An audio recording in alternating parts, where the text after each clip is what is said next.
He's done more for black history than any of the people calling him names about it.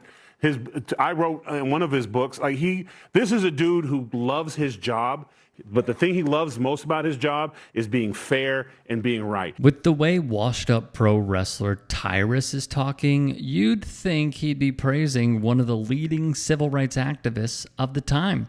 But you're smart enough to know that would never happen on this network called Fox News. He's the one guy you can look at his track record, and when it comes to race, you could not say one bad thing about him. And from the bottom of my heart, for saying that about him. Yeah. So who was Tyrus so vehemently defending here? It is, you got Airbus and you got Boeing, and it really hurts Americans' defense. It hurts America's transportation. It hurts America's economy. And the question is this about DEI? Are you not hiring the best people? Are you hiring the most diverse people? We already saw what it's done to the White House.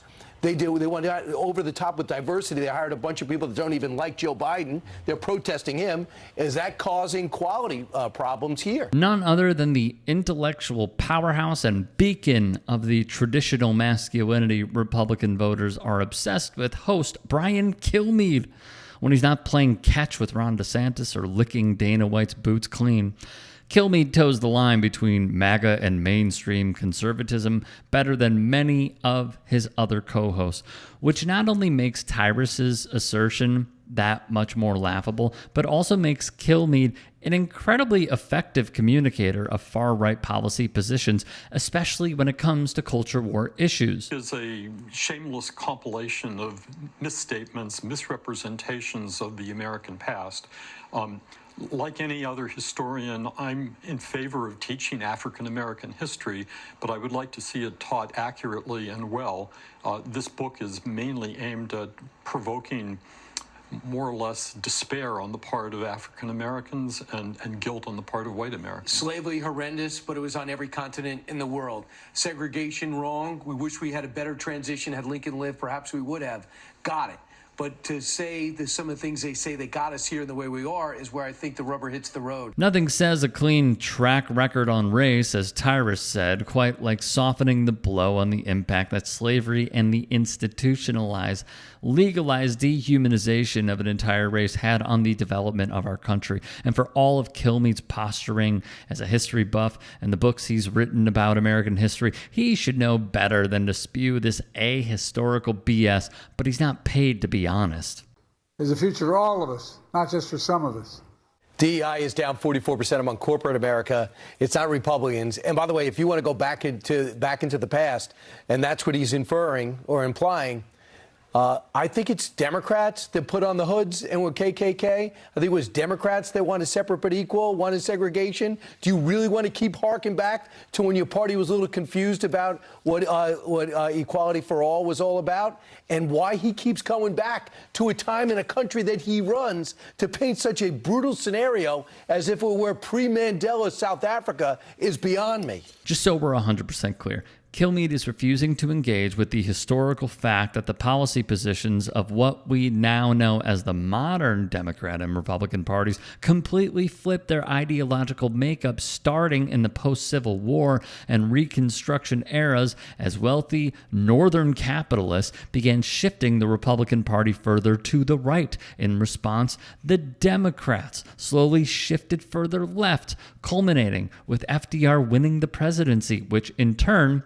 sparked the onset of the Republican-backed Southern strategy to convert Southern Dems to the new Republican Party. The Southern strategy directly targeted and exploited the white supremacist attitudes already present among Southern voters and endorsed racial segregation and discrimination, as well as right-wing policies that Republicans still advocate for and campaign on today, including anti-immigration policies, cutting taxes for the ultra-wealthy and businesses, gutting social safety nets, encouraging more state-sponsored violence, and weakening the power of the federal government. At the end of the day, this was just a power play by the Republicans to gain control back from decades of Democrat rule, and the victims were, like always, the most vulnerable and marginalized people in our society. We started off with the original sin of slavery, fought to get rid of it.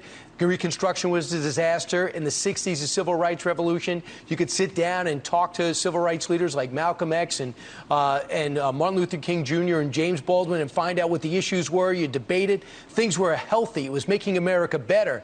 What you have right now is making America different. You have them painting fists, socialist fists, the symbol of socialism and communism, on the street. The irony of praising Malcolm X, Martin Luther King Jr., and James Baldwin while whining about socialism isn't lost on us. But his painting the false picture of the civil rights movement was all about level-headed, calm debates and simple discussions about making America better.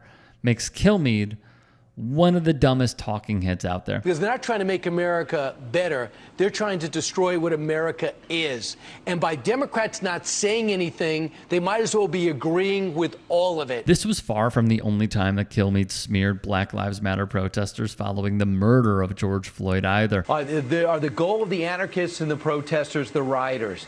Is it to make things better between races, to make America a more cohesive unit, a fairer country? Or is it to destroy every single city so America economically can never get off its back what the pandemic has put us on? As we begin to recover, they're destroying cities and blocks in a way in which it's hard to imagine in the short term we can possibly recover it all. When we start convincing these Antifa, these people, law enforcement officials, to not let the Antifa individuals go, sit there, lock them up, and interrogate them almost like you would Al-Qaeda, because they are undermining our country the same way these Islamic extremists were doing it.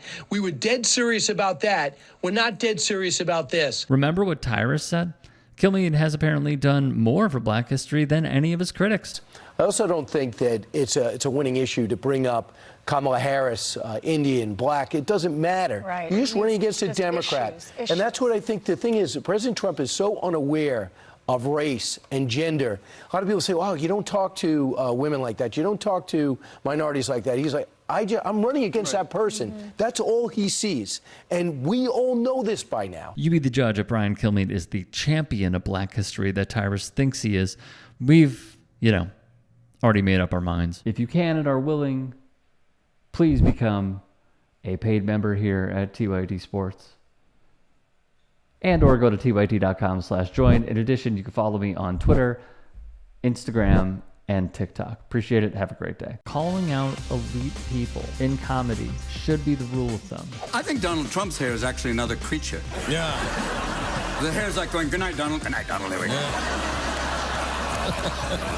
Maybe it goes out. It goes out and makes money while he's asleep. There is something about punching down that feels taboo, and punching up is the way to go.